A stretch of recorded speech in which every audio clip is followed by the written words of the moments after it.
రిషి గారు, ఆంధ్రప్రదేశ్కి సంబంధించి ఒక 4-5 తరాల నుంచి చూస్తున్నటువంటి రాజకీయ నాయకులు ఉన్నారు, మేధావులు ఉన్నారు, అనేక రకాల విద్యార్థి, తర్వాత యువత, కులాలు, సంఘాలు, ఇలాంటివన్నీ కూడా 4-5 తరాల నుంచి చూస్తా ఉన్నాం. అవును. ఆంధ్రప్రదేశ్ గాయాల పాలైనంతగా ఏ రాష్ట్రం గాయాల పాలగాల.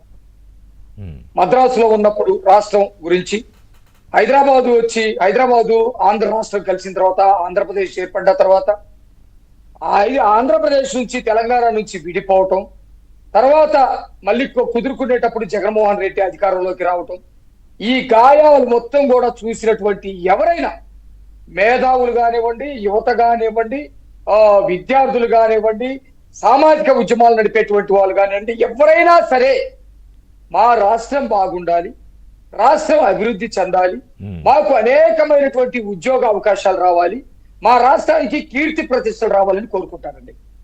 ఈ దిశగా ఆలోచించే రాజకీయ నాయకులనే చేరదీస్తారండి. ఇప్పుడు పవన్ కళ్యాణ్ గారు ఒక రాజకీయ పార్టీ పెట్టి నేను ముఖ్యమంత్రి అయ్యేదాకా కూర్చోవచ్చు ఆయన, కానీ ఆయన కూడా కాదు, ఈ రాష్ట్ర భవిష్యత్తు కోసం నేను కొన్ని త్యాగాలు చేయాలి, ముందుకు రావాలి. చంద్రబాబు నాయుడు గారు కూడా కాదు, ఈ రాష్ట్ర భవిష్యత్తు కోసం మేము ముందుకెళ్ళాలి. మీకు ఎన్డీఏ ఉందండి, బీజేపీకి సంపూర్ణమైనటువంటి మద్దతు ఉంటే ఎన్డీఏ తోటి నడుస్తూ ఉంటుంది కేంద్రంలో. ఇక్కడ కూడా తెలుగుదేశానికి సంపూర్ణమైనటువంటి మెజార్టీ ఉన్న ఒక కూటమికి విలువిచ్చి కూటమి గౌరవాన్ని ముందుకు తీసుకెళ్తాం.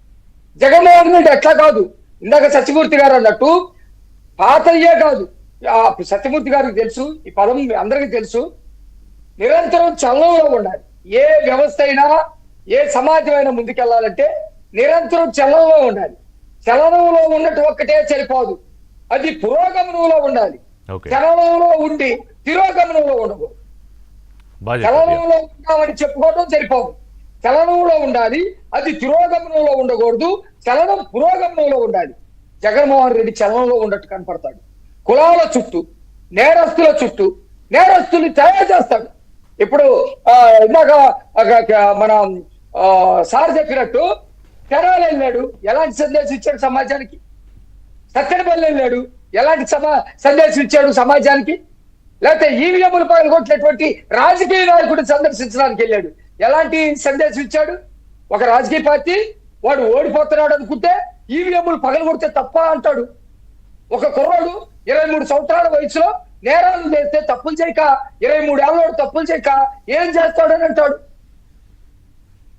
డోర్ డెలివరీ చేస్తే తప్ప అని అంటాడు.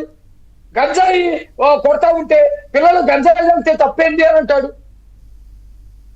అవినాష్ రెడ్డి బాబాయిని చంపేస్తే ఆడు చిన్నపిల్లడయ్యా, ఆడేదో గొంతు కోసి బాబాయిని గుడ్డలతో చంపేస్తే తప్ప అంటాడు. ఎలాంటి సందేశం ఇయ్యాలనుకుంటున్నాడు? నెంబర్ 1 అంటే జగన్మోహన్ రెడ్డి చేస్తున్నటువంటి రాజకీయాలు తిరోగమనంలోకి వెళ్ళేవి, క్రూరమైనవి, విధ్వంసకరమైనవి. అయితే వీటిల్లో ఎవరు బలవుతున్నారు? ఆంధ్రప్రదేశ్ యువత బలవుతా ఉంది.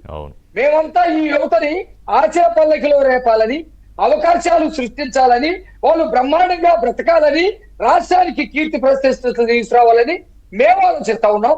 ఇదే యువతకి కత్తులు ఇవ్వాలని, ఇదే యువత గంజాయి కొడితే తప్పు లేదని, ఇదే యువత గొంతులు కోస్తే తప్పు లేదని చెబుతా ఉన్నాడు. ఎవరు ఈ యువత? ఆంధ్రప్రదేశ్ యువత కదా.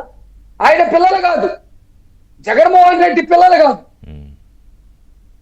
ఇదే అంబట్రాంబాబు చెప్పాడు ఇందాక, చాలా సీరియస్ డిస్కషన్, టైం లేదు. ఒక కులాన్ని, కులంలో ఉన్న ప్రజల్ని అనుకుందాం, అనివార్యంగా కులం ఉంది కాబట్టి వాళ్ళని ఆకట్టుకోవాలంటే ఏంది? దళితులు ఉన్నారు, అంబేద్కర్ పేరు చెప్పి ఆకట్టుకుంటారు, లేకపోతే కొన్ని సమస్యలు ఉన్నాయి పరిష్కారం తీసుకోవాలనుకుంటారు. కాపు కులంలో ఉన్న వాళ్ళని ఆకట్టుకోవాలంటే, నేను కాపు కులంలో పుట్టలేదు, నేను కులం కోసం పనిచేయలేదు, కాపులందరూ తాగుబోతులు, కాపులు తిరుగుబోతులు, మద్యం తాగుతారు, మాంసాన్ని తింటారు, వాళ్ళకి మైండ్ పని చేయదు అనేటువంటి వాడిని టైగర్ గా, పులిగా, కాపులు నడిపించే నాయకుడుగా చెబుతా ఉంటే ప్రజలు యాక్సెప్ట్ చేస్తారా? ఫైనల్ గా యాక్సెప్ట్ చేస్తారు. రైట్, టైం అయిపోయింది. ఒక్క 30 సెకండ్స్ లో సత్యమూర్తి గారు